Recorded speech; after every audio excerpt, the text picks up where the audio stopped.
ये है दुनिया का सबसे खतरनाक और पावरफुल पॉइंट। 30 मील की इस छोटी सी जगह को कंट्रोल करने का मतलब है पूरी दुनिया पे राज करना, और इसे ब्लॉक करने का मतलब है पूरी दुनिया को तबाह कर देना। इस पॉइंट को कहते हैं स्ट्रेट ऑफ हॉर्मुज़। स्ट्रेट्स असल में समंदर के ऐसे पतले हिस्से को कहते हैं जो दो बड़े समंदरों को जोड़ने का काम करते हैं। अब ऐसी क्या खुसूसियत है इस 30 मील की छोटी सी जगह में जो इसे इतना पावरफुल और इम्पोर्टेंट बनाता है? हमारी जमीन के 70% हिस्से पर समंदर हैं, और इन्हीं समंदरों के जरिए दुनिया की 80% ट्रेड होती है। किसी भी वक्त तकरीबन 50,000 समुद्री जहाज इन समंदरों को क्रॉस कर रहे होते हैं। लेकिन बदकिस्मती से इन समंदरों से गुजरना कोई आसान काम नहीं। कुदरती जोग्राफिया की वजह से इन समंदरों में ऐसे स्ट्रेट या चोक पॉइंट्स बने हुए हैं जो अगर किसी भी वजह से ब्लॉक हो जाएं तो पूरी दुनिया की इकोनॉमी हिल के रह जाएगी। यही हुआ था मार्च 2021 में, जब एक कार्गो शिप सुएज कनाल में 6 दिनों के लिए फंस गई थी और पूरी दुनिया को $10 बिलियन का नुकसान उठाना पड़ा।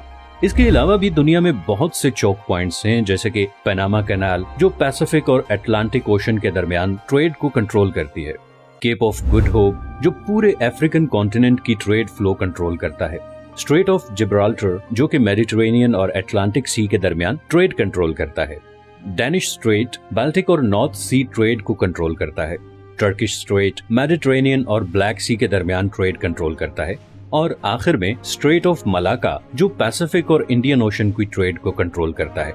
लेकिन इनमें से कोई भी पॉइंट इतना डेंजरस और इम्पोर्टेंट नहीं जितना स्ट्रेट ऑफ हॉर्मुज़ है, और इसकी वजह यह है कि पर्शियन गल्फ और गल्फ ऑफ ओमान को कनेक्ट करने का ये वाहिद रास्ता है, और यहीं से सारे समुद्री जहाज निकल के पूरी दुनिया में जाते हैं। अब पर्शियन गल्फ बहुत इम्पोर्टेंट जगह है क्योंकि 8 कंट्रीज अपनी कोस्ट लाइन इसके साथ शेयर करते हैं, जिसमें ईरान, इराक, कुवैत, सऊदी अरब, बहरीन, कतर, यूएई और ओमान शामिल हैं। इनमें से 4 मुल्कों के लिए बाकी दुनिया से कनेक्ट करने का वाहिद रास्ता ही स्ट्रेट ऑफ हॉर्मुज़ है। अब अगर आप मिडल ईस्ट के बारे में थोड़ा बहुत जानते हैं तो ये आपको पता ही होगा कि मिडल ईस्ट की पहचान उसका तेल है। ये तेल आज भी हमारी दुनिया का सबसे बड़ा एनर्जी सोर्स है। पूरी दुनिया की 33% एनर्जी कंजप्शन तेल से होती है, चाहे वो ट्रांसपोर्ट के जरिए हो जैसे कि गाड़ी, ट्रेन, जहाज या फिर बिजली बनाने वाले पावर प्लांट्स। इन तमाम सेक्टर्स में 70% ऑयल इस्तेमाल होता है। अब ऑयल का मसला ये है कि ये दुनिया में बहुत कम जगहों पे पाया जाता है। इस सर्कल में दुनिया का आधा तेल इन 8 कंट्रीज के पास है, और बात सिर्फ यही खत्म नहीं होती, बल्कि दुनिया के 40% नेचुरल गैस रिजर्व्स भी इसी सर्कल में मौजूद देशों के पास हैं। अब नेचुरल गैस तेल और कोयले के बाद दुनिया का तीसरा सबसे बड़ा एनर्जी सोर्स है। ब्रिटिश पेट्रोलियम के मुताबिक ईरान के पास दुनिया में सबसे ज्यादा गैस के रिजर्व्स हैं। तो हम ये कह सकते हैं कि पूरे पर्शियन गल्फ में तेल और नेचुरल गैस के इतने ज्यादा जखायर हैं जितने शायद हमारे पूरे प्लेनेट पे कहीं नहीं, और इसीलिए पूरी दुनिया की 15% एनर्जी सप्लाई इसी पर्शियन गल्फ में मौजूद कंट्रीज से आती है। और फिलहाल इस सप्लाई लाइन का पूरी दुनिया के पास कोई और ऑल्टरनेटिव भी नहीं है। लेकिन इस 30 मील के एरिया से गुजर के जाना इतना भी आसान नहीं। सबसे पहले यहाँ पे 8 ऐसे आइलैंड हैं जिन्हें हर समुद्री जहाज को अवॉइड करना पड़ता है, और ये 8 में से 7 आइलैंड ईरान के कंट्रोल में हैं। इन 3 आइलैंड्स को यूएई कंट्रोल करना चाहता था, मगर 1970 में ईरानियन मिलिट्री ने इन पर भी कब्जा कर लिया। तो इस सारे एरिया पे तकरीबन ईरान का ही कंट्रोल है।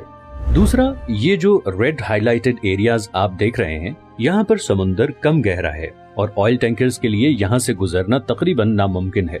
इतनी मुशक्कत के बाद पर्शियन गल्फ से निकलने वाला मेजॉरिटी तेल ईस्ट एशिया की तरफ जाता है, जिसमें से 76% तो सिर्फ 5 कंट्रीज के पास जाता है। सबसे पहले आता है चाइना। चाइना दुनिया की दूसरी सबसे बड़ी इकोनॉमी है और दुनिया में सबसे ज्यादा पेट्रोलियम इंपोर्ट करने वाला मुल्क है। चाइना की टोटल पेट्रोलियम इंपोर्ट का तकरीबन 45% इसी स्ट्रेट ऑफ हॉर्मुज़ से गुजर के आता है। जापान दुनिया की तीसरी सबसे बड़ी इकोनॉमी है जिसे अपनी 100% एनर्जी इंपोर्ट करनी पड़ती है, और इस 100% इंपोर्टेड एनर्जी सप्लाई में से तकरीबन 80% इसी 30 मील के चोक पॉइंट से गुजर के आती है। इंडिया वर्ल्ड 6 लार्जेस्ट इकोनॉमी भी अपना 70% ऑयल और 50% गैस इन्हीं पर्शियन गल्फ कंट्री से इंपोर्ट करता है, और वो भी इसी रास्ते से। इसी तरह साउथ कोरिया जो कि दुनिया की 10th लार्जेस्ट इकोनॉमी है, अपना 70% तेल इन्हीं पर्शियन गल्फ कंट्री से टैंकर्स के थ्रू इंपोर्ट करता है। जो उसी 30 मील के स्ट्रेट ऑफ हॉर्मुज से गुजर के आते हैं।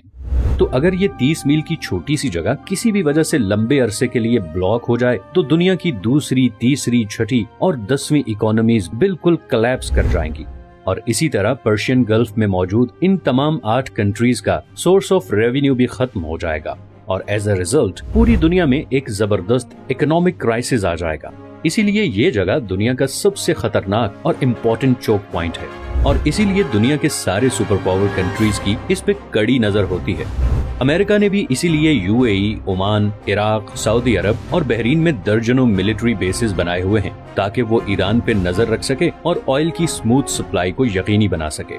दूसरी तरफ ईरान पहले ही किसी भी जंग की सूरत में कई दफा ये स्ट्रेट ब्लॉक करने की धमकी दे चुका है और अगर ऐसा हो गया तो न सिर्फ ग्लोबल इकोनॉमी हिल के रह जाएगी बल्कि ऐन मुमकिन है कि वर्ल्ड वॉर 3 की भी शुरुआत हो जाए। अगर आपको ये वीडियो पसंद आई है तो इसे लाइक और चैनल को सब्सक्राइब जरूर कर लें और अगर आपके पास कोई सजेशंस हैं तो कमेंट में जरूर बताएं। मैंने अभी बहुत से इंटरेस्टिंग टॉपिक्स पे वीडियोस बनानी है तो आपकी सपोर्ट बहुत जरूरी है। अपना ख्याल रखिएगा, मिलते हैं नेक्स्ट वीडियो में।